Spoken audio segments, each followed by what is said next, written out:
Ajatollah Ali Khamenei, udhëheqësi suprem i Iranit, ka ndërmarrë hapa të jashtëzakonshëm për të siguruar mbijetesën e Republikës Islamike në rast sa i vritet.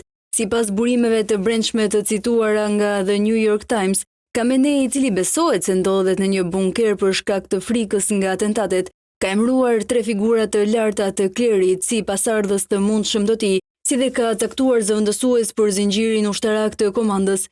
Në këtë situatë të tensionuar, Khamenei nuk po vepron vetëm për mbrojtjen personale, por për të garantuar vazhdimsinë e një regjimi që e ka drejtuar për më shumë se 3 dekada, ndërkaq djali i tij, Mojtaba Khamenei, nuk është përfshirë në listën e pasardhësve të mundshëm, ndonse më parë është konsideruar si një kandidat i fortë. Ky vendim duket se është marrë për të shmangur akuzat për nepotizëm dhe për të ruajtur stabilitetin institucional iranian.